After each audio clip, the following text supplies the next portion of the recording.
So this video is for those of you who want to learn parametric design. This is going to be the example that we're working with. So it is this large canopy, and in today's tutorial, we'll be going over just the basic overall shape, and that is right here. So I'm showing you a few different techniques on how to use gene pool, use different sliders and different techniques for creating a patch surface like this. So you'll see that we can change the overall form, we can modify it, but we can also change the overall height, and all of these parameters are able to be changed for you to pick which one is going to look best for your design. So thank you very much for being here. If you want to download this, you can download it completely for free on my website as I post it before I post the next video, and you can see how everything plugs in. Now this is a pretty straightforward tutorial, so you should be able to understand and see all of the steps during the video. But if you have any questions, you can let me know in the comments below, or you can send me an email. So with that being said, thank you very much for joining today's video. Hopefully you're excited to learn a little bit more, and let's jump right into it.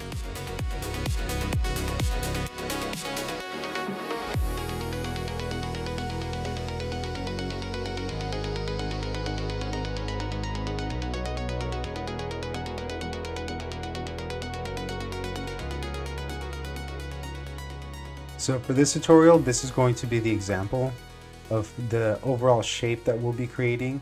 Now it does not look like it is circular or perfectly circular, so those are things that we can adjust, but overall it's a canopy that has a shape that kind of goes up and down, and it kind of touches in two places for it to be held up by these two structural members. So now that we have an idea of what this looks like, let's go back into Rhino and then start creating this fully parametrically within Grasshopper. The first thing that I'll do is bring in a scale person so we can get an idea of the size of it. Now it's going to be fully parametric, so what's useful is that we can change all of the parameters to fit whatever size we want. So for now, I'm just bringing in a scale person. I'll drop that in here. I'll insert it, and I'll put it at the origin point. So now with this, we can get the script started to see what the size is going to be. So I said that it's not a perfect circle, but it is important that we start with a circle and then we can move those points around. So the circle is going to determine the overall size. So let's go here into the radius. Now the radius is 240, which means that this is going to be 480 overall. So I like to divide this number by 2. And when I do divide by 2, it gives me this component with 2 inserted into B. And now I can do 240 divided by 2. And this will give me the diameter of this pavilion. So now let's change this.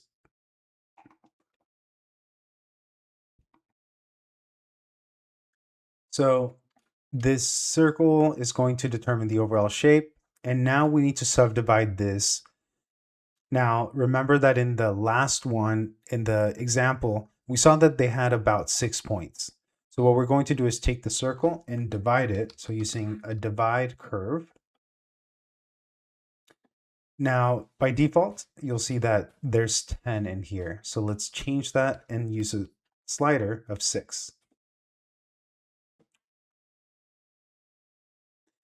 Now we're going to start moving these points up and down. So here's the thing. I want to show you a few different ways that we can do this.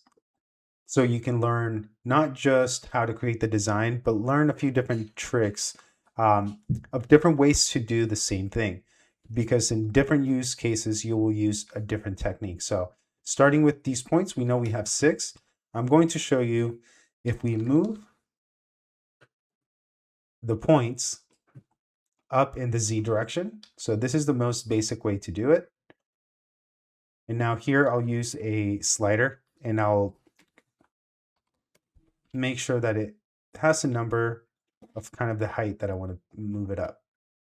Now notice that they all move up at the exact same time. So this could be the first movement, But notice that now if I take this 104 and I copy it down, and then I plug it in here, now we're moving the first point by 104, and then all of the leftover points by this much.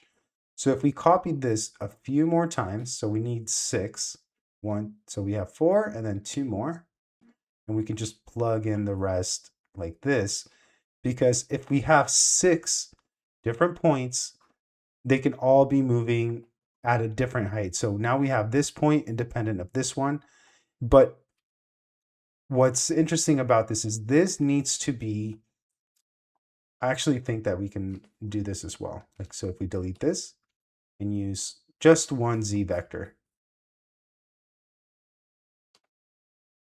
and now all of these are independently moving up and down. So this is one way that we could do it. And now here at the end, we'll use an interpolated curve.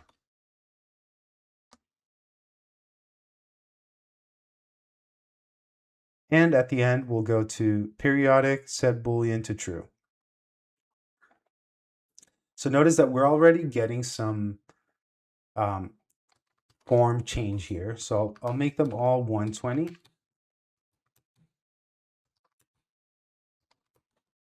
And now we can start moving the points up. So let's say we move the first one up, then the next one up.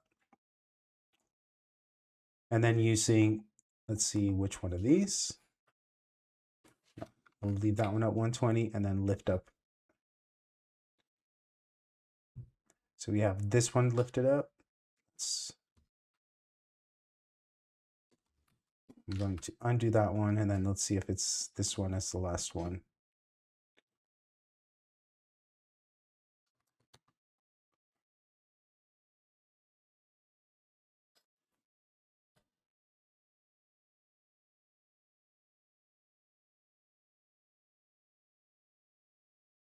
So this one, and then skip one, and then this one.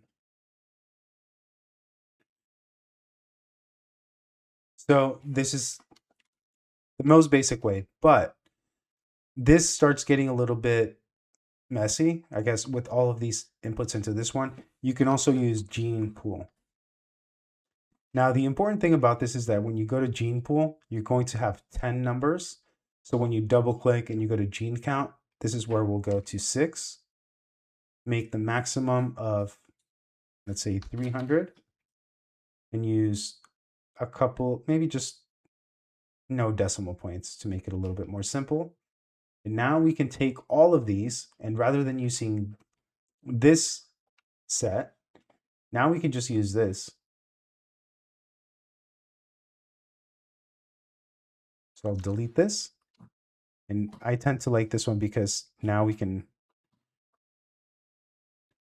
kind of move stuff around like this. And initially we had moved this up by that amount. We can also move this up. So maybe making it the opposite.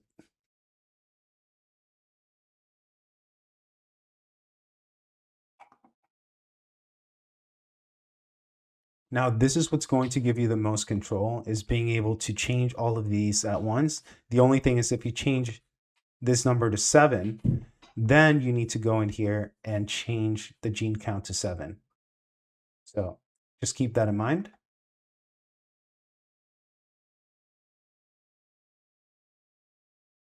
And now with this curve, we can use, there are 2 different ways to patch a surface. If we use create a patch surface, notice that we get this surface that matches all around the edge, and it kind of creates this canopy off of those points. So all of these things can still be updated and changed. The other way we can develop it is using the other patch surface, which has a few more inputs. So you have to plug in the U and V, and that is kind of the subdivisions that make up the overall shape. So let's go here to the U and V count of 12. Notice that the more subdivisions we have, the closer it gets to that shape. So we can control a bit of how that shape is created using these inputs.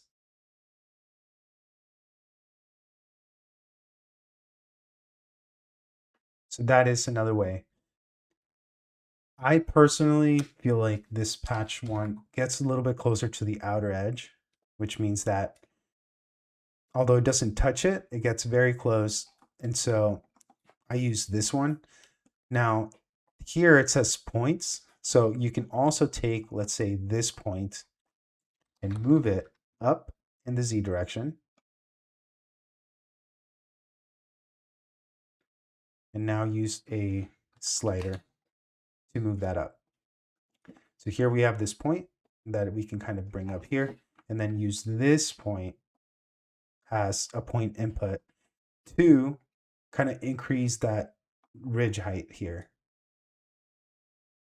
You can also decrease it. So this gives you a little bit more control on that shape. It also allows for the water to drain out, because if you have this, let's say at 0, or if you don't even use a point input, you'll see that there could be some, actually the shape allows for the water to drain. But if you wanted to control it, let's say create better drainage, then you would use something like this.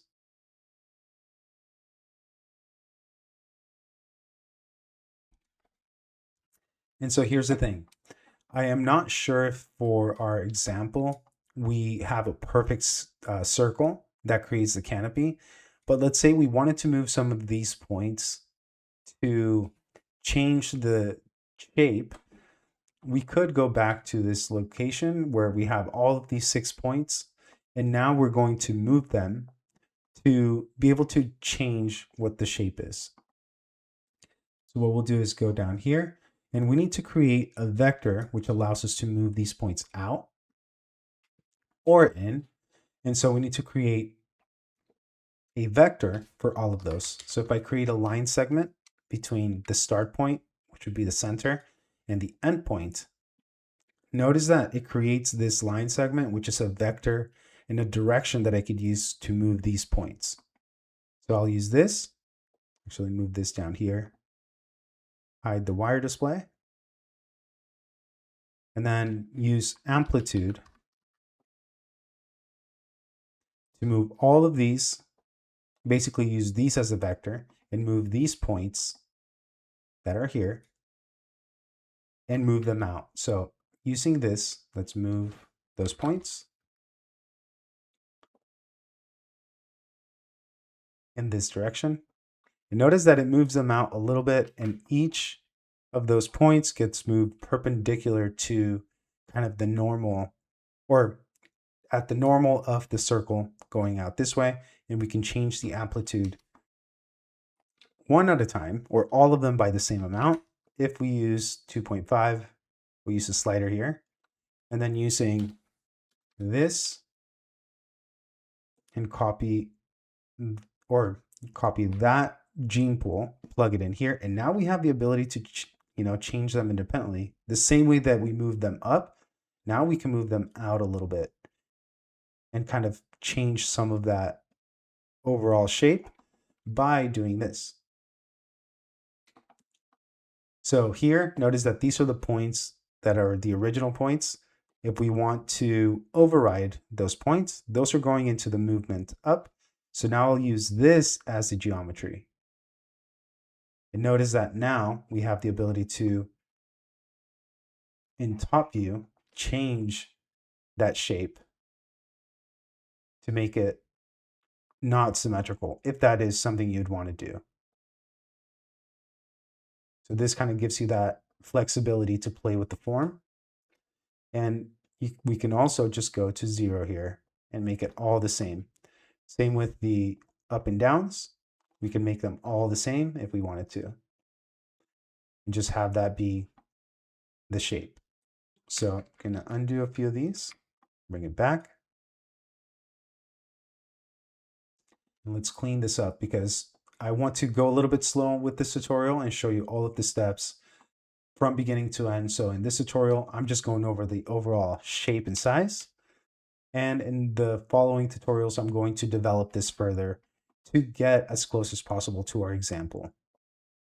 And so this is our example. And so for now we have this, and we'll eventually be able to create this. So notice that on the next one, we'll create the outer portion.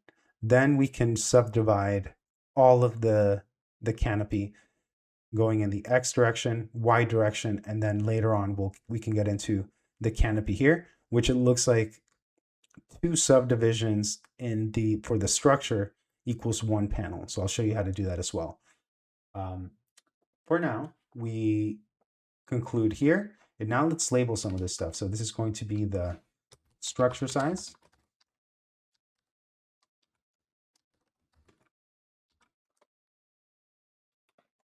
This is going to be the points.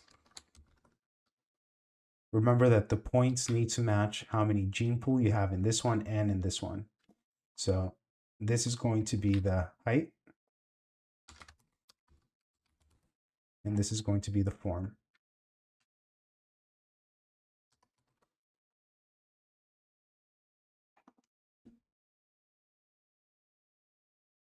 This is going to be the ridge, or the top point, we'll just call it that. Because it could also not be a ridge, it could also be a valley, like if you bring it down. And then that's perfect. So we can hide all of this and just show this. Overall, I think this is somehow what it looks like. All right, so with that being said, thank you very much for being here. If you want to download this portion of the script, you can do that at my website. I have it for free until the next video is posted. So if you did want to stay up to date with some of the tutorials and download the scripts for free, if you subscribe and you download the scripts as I post them, you can build a library and also have other resources basically to show you how to use parametric design, because the only thing that's going to make a difference for you to learn how to use it is by working through tutorials, working through concepts, and understanding how you can create your own workflow to create designs like this. So that's my goal here, is just to show you different tricks, techniques, and tutorials so you can learn a little bit more every single day, so you can become proficient with parametric design. So thank you very much for being here. I appreciate you coming by and supporting my work, and I hope to see you in the next one.